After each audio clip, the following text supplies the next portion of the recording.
গরুর মাংস দিয়ে বুটের ডাল রান্না রেসিপি নিয়ে চলে আসলাম। দেখেন তো কেমন হয়। হ্যালো, আসসালামু আলাইকুম, সবাইকে স্বাগতম জানাচ্ছি আমার নতুন একটা ভিডিওতে। প্রথমে তেল নিয়ে নেবেন, তেলগুলি গরম হয়ে আসলে একটু তেজপাতা দারুচিনি দিয়ে দিবেন।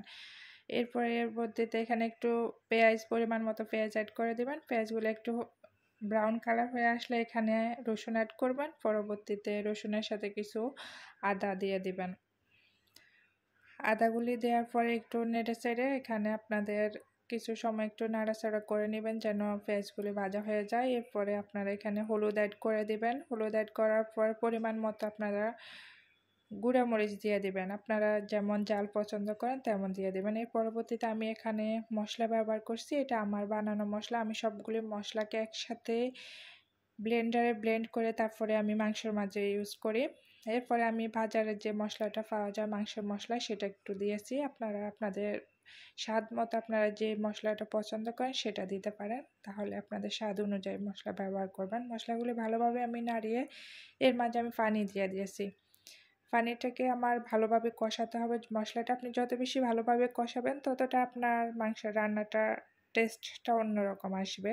যত বেশি আপনার মাংসের টেস্টটা ভালো হবে ততই আপনার ডাল রান্নাটা অনেক ভালো হবে।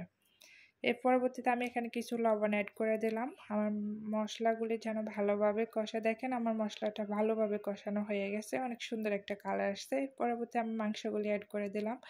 ধুয়ে রাখা মাংসগুলি আমি এখানে অ্যাড করে দিচ্ছি। দেখেন অনেক ভালো লাগতেছে। মাংসগুলিকে আমি নাড়িয়ে চাড়িয়ে নেব। যদি আমার ভিডিওটা ভালো লাগে আপনারা সবাই একটু লাইক কমেন্ট করে আপনাদের বোনের পাশে থাকবেন। দেখেন আমি ভালোভাবে মাংসগুলিকে নাড়িয়ে চাড়িয়ে নিয়ে দিচ্ছি। এরপরে ভালোভাবে যতক্ষণ না এগুলি ভালোভাবে কষানো হয় ততক্ষণ আমি রান্না করব। দেখেন আমার মাংসগুলি কিন্তু খুব সুন্দরভাবে কষানো হয়ে গেছে, দেখতে কিন্তু দারুণ লাগতেছে। চাইলে কিন্তু মাংসগুলি এমনিতে খাওয়া যাবে, অনেক সুন্দর হচ্ছে, তাই না? কষানো মাংসের মাঝে আমি ধুয়ে রাখা বুটের ডালগুলি দিয়ে দেব, কারণ আপনারা ডালগুলি কিন্তু সাথে সাথে দিবেন না। আপনারা ডালগুলিকে আগে 4-5 ঘন্টা আগে ভিজিয়ে রাখবেন রান্নার জন্য, না হয় কিন্তু আপনাদের রান্না করতে অনেক সময় লেগে যাবে। তাই এই ডালগুলি যেদিন রান্না করবেন অন্তত 4-5 ঘন্টা আগে ভিজিয়ে রাখবেন, তাহলে কিন্তু আপনাদের রান্না করতে খুব কম সময় লাগবে। দেখেন আমি এর মাঝে কিছু আলু অ্যাড করে দিয়েছি ছোট ছোট করে, কারণ আমাদের বাসায় আলু খেতে খুবই পছন্দ করে। আপনারা চাইলে এটা স্কিপ করতে পারেন, আর আপনাদের যদি ভালো লেগে থাকে তাহলে দিতে পারেন। আলু না হলে তো চলে না, তাই না? চাইলে শুধু আপনারা বুটের ডালটাই রান্না করতে পারেন। আমার ভালো লাগে তাই আমি আলুটা দিয়ে দিছি।